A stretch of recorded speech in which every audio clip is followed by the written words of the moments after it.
AMN DriveTime is sponsored by Aishin, your trusted and reliable source for aftermarket automotive components and technology. Visit AishinAftermarket.com for more information. Dave, welcome to AMN DriveTime, sponsored by our good friends at Aishin. Thank you, sir. Nice to be here. Glad to have you. So this is AMN DriveTime. We're calling it actually AMN DriveTime on the road. We're in Chicago right now, you and I, the day before the MEMA Vision Conference, which starts tonight with a reception. Yes, sir. So we're glad to have you here. Thanks for making the time. So Dave, I think we should start with, tell us and our audience about your 30 years in the aftermarket, where you got started, what happened along the way, and what you're doing now at Wells. Well, you never thought that you'd make a career out of the automotive industry as a young kid. At 15 years old, I was knocking on the Checker Autos location in Arizona, asking for a job, and they kept telling me I was too young to go to work. So when I turned 16, went back, and they brought me on board, and that kind of started my career. You know, the family is in the automotive industry. My grandfather actually helped build the General Motors Desert Proving Grounds in Arizona, and then went to work for them after 30 years and retired. So to me, it was always a car passion to get into the automotive industry. And things progressed as I got there. I moved up into the company, different opportunities to expand in the sales roles. So it was a great career opportunity that I never realized was going to be a career. And here we are 30 years later, still in the automotive industry, and a lot of great people that I've worked with along the side as I worked for CSK, acquired by O'Reilly Auto Parts. After almost 25 years with those two combined, I left the retail side of it and then got onto the manufacturing side and started a whole second part of my career to selling the parts to the people that I bought the parts from before, or sold the parts from before. And where did you go from CSK/O'Reilly after 25 years? Which manufacturer? You know, I took a little break. I went to work for a rep agency, RepWorks out of Arizona. A longtime friend that ran it brought me on board, started kind of repping product, and I realized that wasn't really for me, but it was a great opportunity to kind of get me back in there, and that's where I met the now president where I'm at, but went to work for Auto 7, a Korean parts distributor out of Florida. Spent a few years from there. After I left Auto 7, I had an opportunity to join Dorman and spent 5.5 years with Dorman Products when this opportunity presented itself to go back to work for the same president I worked for before at Wells Vehicle Electronics, and came on board as their VP of Sales and Marketing. And what did you do at Dorman? One of their sales, oversaw the aftermarket WD business in the automotive. So always been in sales. Always been in sales my entire career. So it's kind of hard to get out of that. Tell us more about Wells and the new branding initiative and how you're planning to reintroduce Wells to the aftermarket. Wells is an old name in the business, been around, I don't know how many years.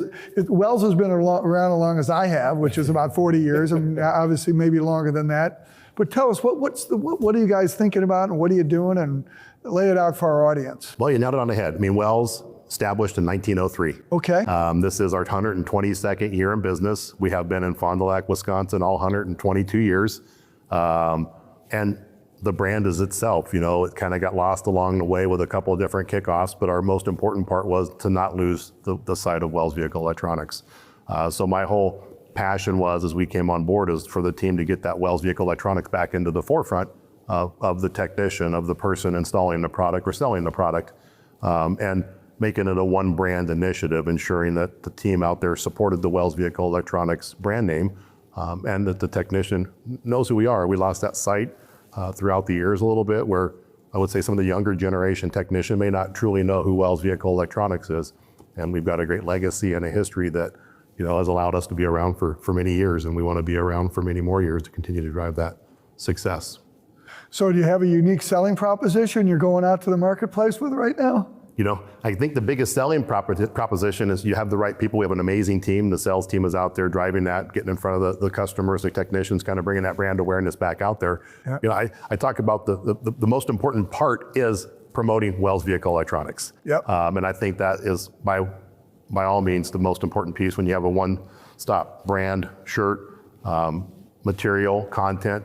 There was a lot of different kind of branches off over the years to where that brand kind of got lost behind the scenes with some of the kickoffs, whether it be, you know, we had WVE, which spelled out Wells Vehicle Electronics, but a lot of people didn't know what a WVE was.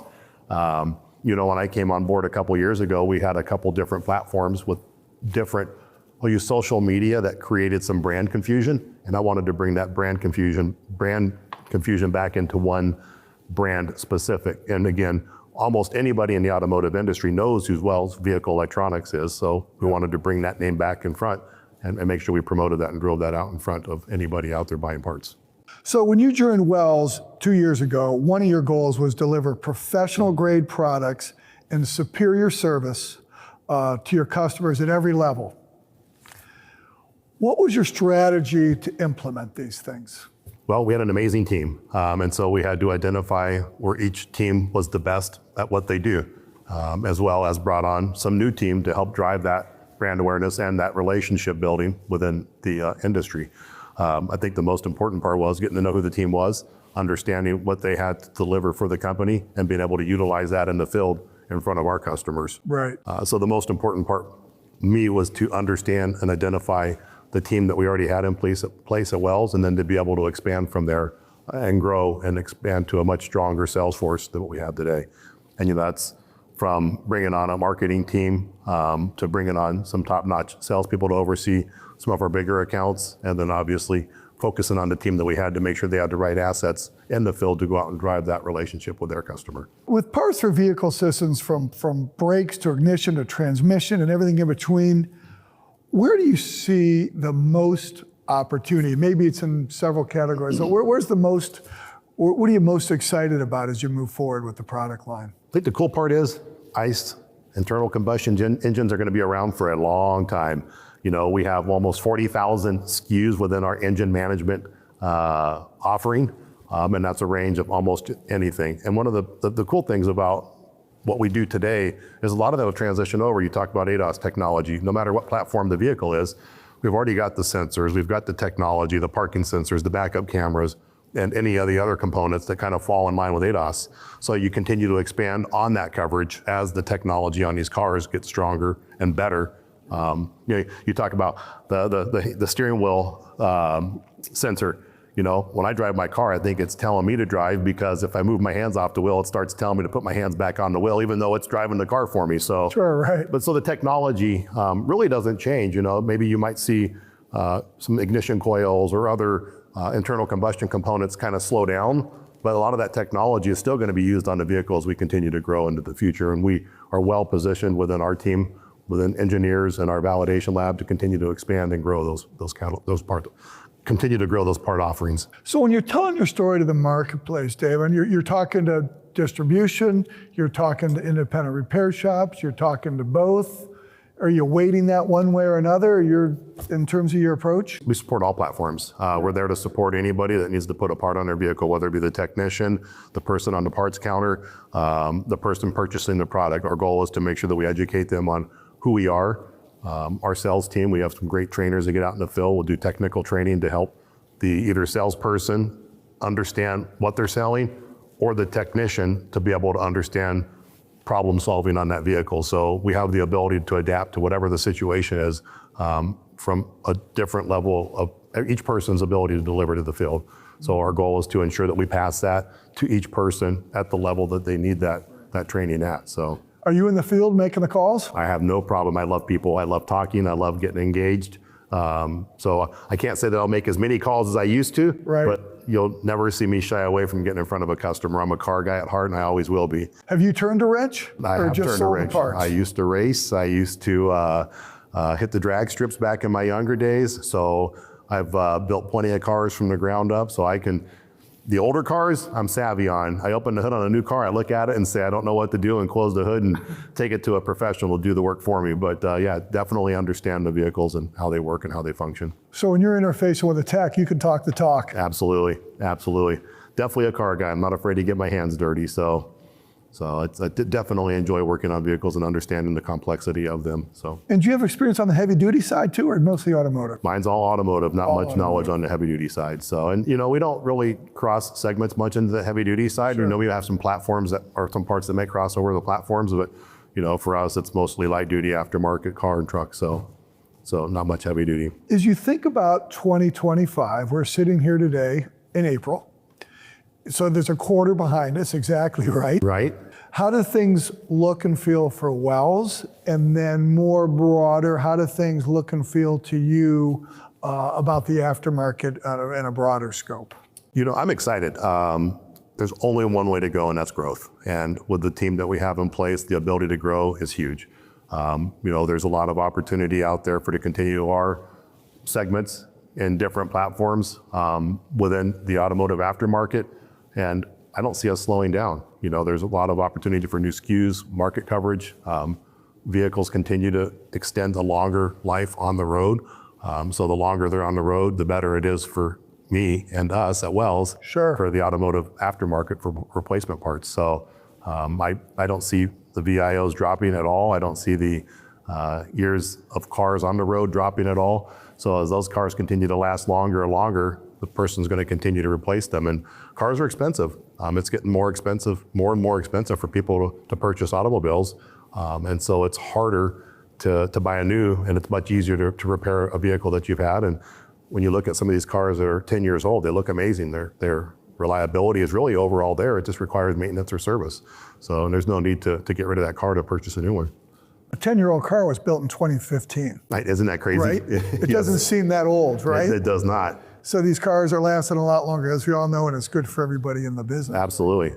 Longevity is a lot better than what it was years ago. So, and a lot easier to replace. A lot of these cars are easier to diagnose with the technology. Hook up a computer. It's sometimes just a simplistic code that replaces a sensor, and the vehicle's back up and running again. So they're all easier to diagnose as opposed to the older vehicles having to tear them apart and trace down what the problem is. Are you one of these guys with like 9 cars? No, I have 2. I'm a truck guy, so I have a 2500 GMC AT4 Duramax, a brand new one, and then I love my little truck. I got a little 2-door Silverado, Whipple supercharger, little fun race truck that's a sleeper that nobody knows it goes fast until you step on the gas next to somebody at the light. So I enjoy that. It's fun. I'm a car guy. And a racer guy. I can't not go fast, and it drives everybody in my family nuts. Always got to be the first one there. So Dave, it is tradition on AMN Drive Time to do something we call lightning round. And I'm going to ask you some questions. You're going to give me an answer right off the top of your head. Okay. All right. You ready? Let's do it. All right, you got it. What are some of your favorite places to eat in America's Dairyland, Wisconsin? Oh my gosh. Well, my favorite is Sweet and Salty Pig. TJ's Harbor are probably my 2 most favorite. They've got a great staff, great cocktails, and they all have cheese curds and beer. So you can't go wrong with that in Wisconsin. Those are the 2 spots. Yeah, my 2 favorite, I have to say. Is one like a Friday night joint every Friday night? Every Sunday morning, I go to Sweet and Salty Pig. Everybody knows me in there. I get a Bloody Mary with a beer chaser and their special of the day. And that's real. It's that I'm going to be there, and if I'm not there, I'm asked why. So yes, I'm a creature of habit. I enjoy places with good service and good food, and I hardly ever deviate from that. Love it. So your LinkedIn lists 4 main causes you believe in: children, education, environment, and health. Is there any of those 4 that you're most passionate about, or is it all equally weighted? Well, I always look at, if your health is great, your family's great, your health is, everything else kind of goes hand in hand with that. So if you're healthy, you can do all the great things with work, family, and anything else out there. If your health is not great, then you have a hard time doing anything. So I'm very passionate about health, because if I'm healthy, then I can keep up. I've got 2 daughters and my wife, and they keep me on my toes. So if I stay healthy, then it's good for me and them. How old are the daughters? One just turned 24 and the other just turned 21. All right. You're still in the game at 21 and 24. Absolutely. Yes, they are. They keep me on my toes, let me tell you. I'm sure of that. But yes, I think health is huge, because health kind of is the creator of all. And if you're healthy, you can be happy. When you're healthy, you don't think about your health. When you're not healthy, it's all you think about. Absolutely.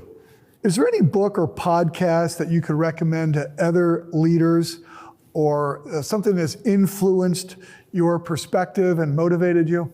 Yeah, the book Extreme Ownership, it just was very motivating. When I got done reading that, I felt really empowered, and a way of looking at a military leadership style that you have to step back and really analyze the situation. So That book has been very memorable, and I actually enjoyed reading that one. So I think it'd be a great book for others to sit back and read and kind of take away from it.